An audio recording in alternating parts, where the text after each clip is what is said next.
polícia recebeu uma ligação desesperada de uma mulher dizendo que estava em um lago. Ela não sabia exatamente onde ela estava e disse que o marido dela tinha tido um infarto. Ela pedia ajuda. O telefonista então perguntou se o marido dela estava acordado e ela disse que não, que ele estava dentro do lago. Ela disse que já estava procurando ele por horas, mas sem sucesso. Bem-vindos a mais um vídeo no canal. Se você gosta de conteúdo assustador, bizarro e misterioso, você está no lugar certo. Toda semana tem pelo menos 3 vídeos longos, todo dia tem vídeo curto, então tem muito conteúdo pra vocês. Se você gosta desse tipo de conteúdo, não esquece de deixar seu like, se inscrever no canal, ativar o sininho para receber as notificações, compartilhar com pessoas que vocês sabem que também gostam desse tipo de conteúdo. As fontes e os créditos estão sempre na descrição. E bora pra história.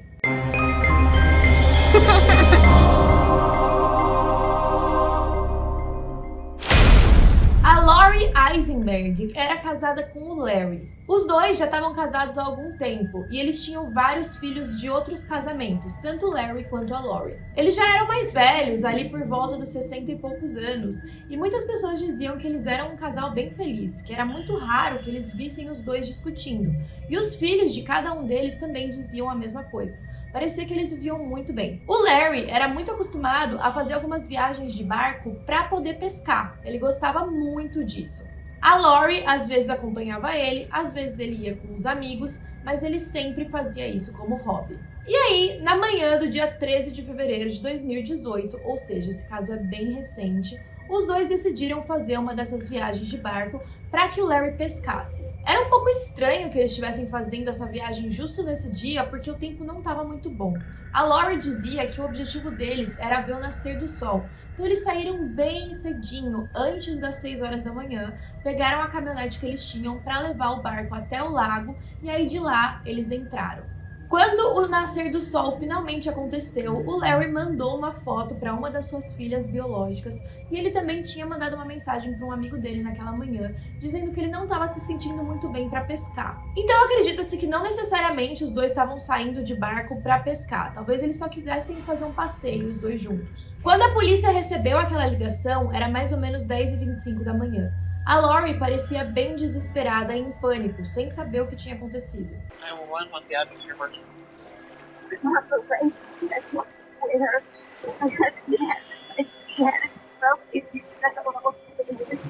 He's in the water? Hang on one second. Até porque, imagina, você tá com seu marido dentro de um barco, ele tem um infarto, de repente ele desmaia e cai dentro da água. Quais as chances de você conseguir recuperar ele com vida, ainda mais ela sozinha? O telefonista tentou ganhar tempo com a Lori até que a polícia e o resgate chegassem no local. A Lori tentou explicar mais ou menos o que tinha acontecido. Ela disse que o Larry estava em pé na frente do navio, quando de repente ele levantou muito rápido e disse que tinha algum problema com o motor, que ele estava ouvindo algum barulho estranho. E aí então ela abriu o zíper daquele plástico que era usado como cobertura do navio para caso chovesse e foi ver o que tinha acontecido. Mas quando ela viu, ele já tinha desmaiado e de repente caído para fora do navio. Ela ficou em pânico e a polícia chegou por volta das 11 da manhã, encontrando o barco dela. Eles conseguiram levar o barco da Lori até a terra, né, para poder interrogar ela e perguntar o que tinha acontecido, e ela estava com o nariz sangrando. Ela disse que durante todo esse estresse e pânico que ela passou, ela acabou caindo. Inclusive, ela comentou que estava tentando pegar ele quando ele caiu na água, e aí isso fez com que ela machucasse o nariz.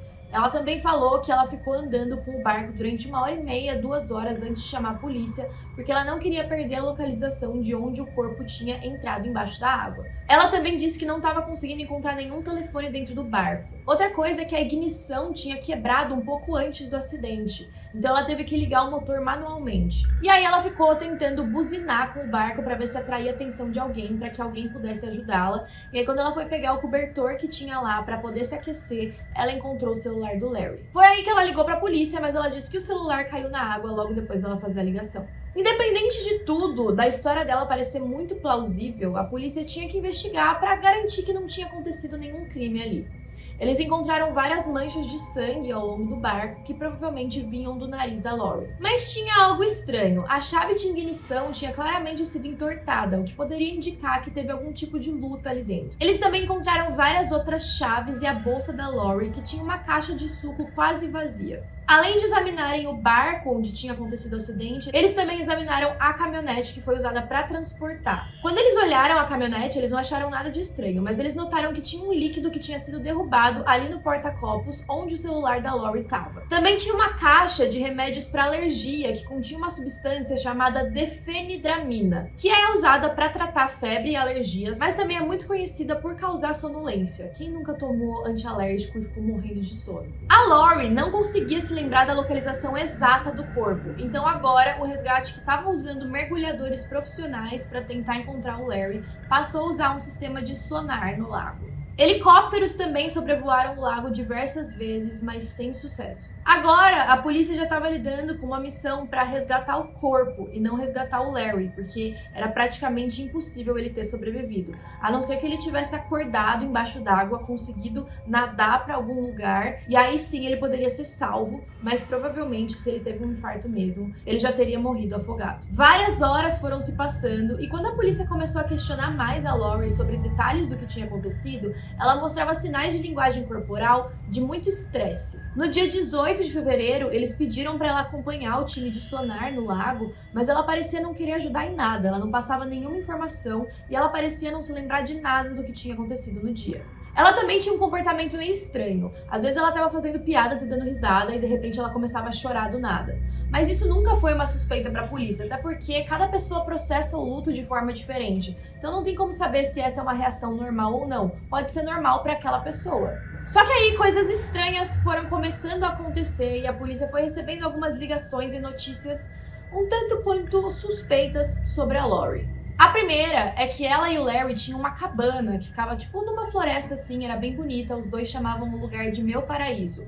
Do nada, ela chamou vários parentes para ajudarem ela a tirar todos os móveis dessa cabana e ela queria vender todos eles imediatamente. Não foi muito tempo depois, só 3 dias, que a empresa da Lori demitiu ela por suspeita de atividade fraudulenta. Aparentemente, ela estava tentando roubar $500 mil da empresa. E aquilo era estranho, porque a Lori não tinha nenhum antecedente criminal. Os filhos dela, tanto os filhos biológicos quanto os filhos do Larry, elogiavam muito ela. Diziam que ela era um exemplo de pessoa, que ela era muito simpática e carismática e que ela não poupava esforços em fazer tudo o que os filhos quisessem. Inclusive, ela emprestava bastante dinheiro para eles e dava muito suporte financeiro. Mas aí, alguns dos filhos do Larry começaram a achar aquela coisa toda estranha. Para eles não descia muito essa história do pai deles ter desmaiado e caído dentro do lago. E eles foram falar para a polícia porque eles estavam suspeitando de alguns comportamentos da Lori. Quando a casa dos dois foi investigada, a polícia também encontrou coisas estranhas. Uma toalha de papel que estava cheia de sangue, um ziplock com alguma substância branca dentro e também no concreto do lado da casa tinha algumas gotas de sangue. Quando a polícia questionou a Lori de onde vinham essas coisas, ela disse que o sangue estava vindo do nariz dela, que estava sangrando naquele dia. E depois, uma pesquisa mais a fundo naquele chão de concreto também descobriu que, na verdade, o que estava no chão não eram gotas de sangue, mas alguns respingos de uma tinta de madeira que eles tinham usado na casa. Até então, a gente não tinha nenhuma evidência contra a Lori, a não ser que ela estava cometendo um crime patrimonial, o que era estranho porque ela não tinha antecedentes para isso.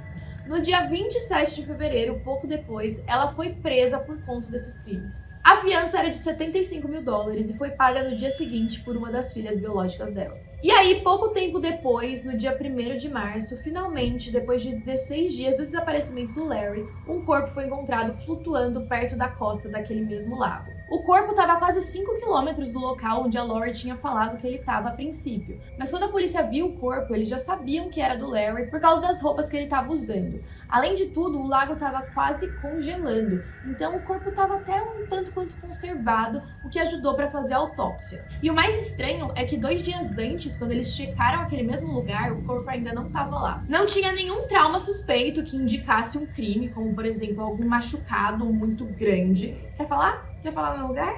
E alguns exames toxicológicos também informaram que no corpo dele tinham níveis muito altos de difenidramina, aquele antihistamínico com propriedades sedativas no corpo dele. As overdoses desse remédio são muito raras, mas podem acontecer se você tomar muitos em um período curto de tempo. Mas algo estranho é que os peritos descobriram que ele morreu antes de cair na água, porque não tinha nenhum sinal de afogamento. Então ele já estava morto quando o corpo foi jogado lá dentro? E não dá pra gente culpar a Lori também, porque eu acho que eu não ia saber determinar se a pessoa que morreu na minha frente foi de infarto ou não. Eu acho que é a causa mais provável que a gente fala, tipo, se a pessoa desmaia, provavelmente teve um infarto. E aí que vem uma parte mais esquisita ainda. Antes do corpo do Larry ser encontrado, a Lori, em um dos interrogatórios pra polícia, já tinha comentado que o marido dela tinha costume de tomar vários comprimidos e muitas vezes esquecia se já tinha tomado ou não. Então os policiais começaram a desconfiar se ela já não estava jogando essa informação, porque caso o corpo fosse encontrado, seria explicada a grande quantidade desse antihistamínico na corrente sanguínea dele. Também foi detectada a atividade do celular do Larry na casa de um dos filhos biológicos da Lori. Uma das torres de celular pegou a atividade do celular ali perto, mas o filho dela jurou pela própria vida que não sabia onde estava o celular e que não estava com ele, mas pareceu uma atitude um pouco desesperada. A Lori, que agora tinha saído sob fiança, ainda precisava participar de algumas audiências por causa dos crimes patrimoniais, mas aí ela perdeu 2 dessas audiências, o que fez com que a polícia entendesse que ela estava foragida e ela realmente tinha desaparecido. E foi aí que as suspeitas aumentaram em relação a ela. Ainda com as investigações, foram descobertos alguns problemas no relacionamento do casal que até então ninguém sabia que eles tinham. Alguns amigos do Larry relataram que várias vezes ele reclamava que a Lori gastava muito dinheiro à toa e que ela gastava muito dinheiro com os filhos. Ele reclamava que tudo bem ela ajudar os filhos financeiramente, mas a forma que ela estava ajudando era excessiva. Ela gastava sem precedentes. Além disso, a Lori tinha um histórico de ser infiel com o ex-marido dela. Ela tinha traído ele com 3 homens diferentes, inclusive um dos homens que ela traiu foi o Larry, que depois ela se separou para ficar com ele. E aí que vem a parte mais suspeita. Meses antes do Larry morrer, descobriram que o testamento dele foi alterado para deixar 80% do patrimônio dele para os filhos biológicos da Lori e 20% para os filhos do Larry. O que não fazia sentido nenhum, porque por mais que os dois fossem casados, seria no mínimo 50% para cada, mas ainda assim, como quem morreu é o Larry, nada mais justo que quem fique com a maior quantidade sejam os filhos biológicos dele. E agora a polícia parece ter encontrado um motivo para Lori querer matar o marido. Os resultados da autópsia foram a público depois de alguns dias. E no exame toxicológico diz que a quantidade para um adulto normal daquele remédio no sangue seria de 100 a 1000 nanogramas no máximo. Na corrente sanguínea do Larry foram encontradas 7.000 nanogramas. Os médicos que analisaram o caso disseram que esse remédio não seria nem prescrito para o Larry na idade que ele tinha. E aí foi se formando a teoria do crime. Os policiais acreditam que naquela manhã foi a Lori que forjou toda aquela situação. Ela que pegou o celular do Larry e mandou a foto do nascer do sol para a filha biológica dele. E aí ela teria pegado vários daqueles comprimidos e dissolvido dentro da garrafa de suco que foi encontrada dentro do barco. Ela teria levado ele para fazer essa viagem despretensiosamente, como uma manhã para os dois passarem juntos.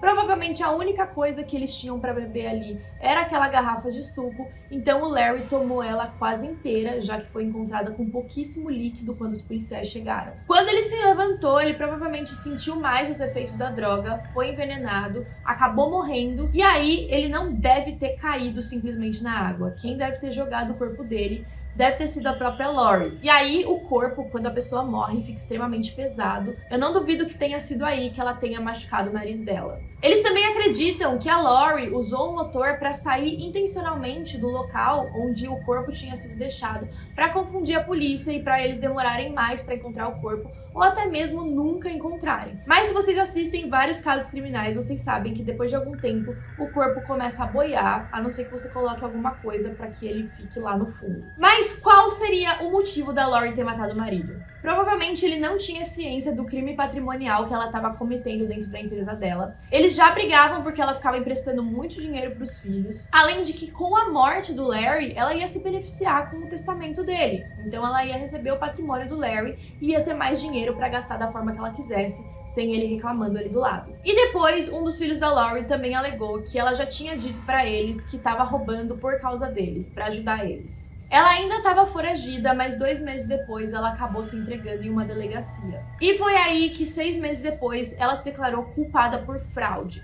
Ela foi sentenciada a 5 anos em uma prisão federal e teve 2 filhos dela que também foram sentenciados por conspiração em cometer um crime federal, que no caso seria esse roubo da empresa. Só que as filhas dela foram sentenciadas à prisão domiciliar e a pagar $50 mil de multa. Foi só em fevereiro de 2020, 2 anos depois da morte do Larry, que ela foi declarada culpada por homicídio em primeiro grau. Os investigadores tentaram interrogar ela para ver se ela falava alguma coisa e enquanto eles estavam fazendo essas perguntas, ela se demonstrou bem nervosa e estressada. Parecia que ela ia começar a chorar a qualquer momento, mas ela disse que se fosse para responder aquelas perguntas, ela precisaria do advogado dela acompanhando.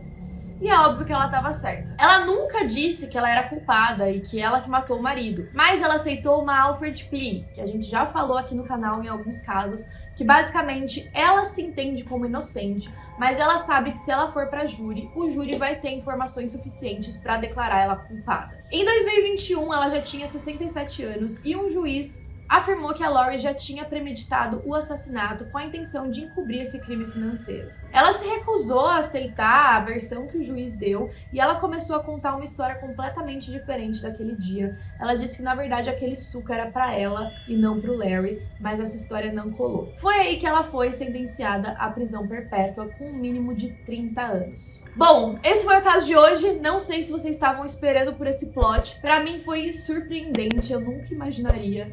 Mas comentem aí o que vocês acharam e até a próxima.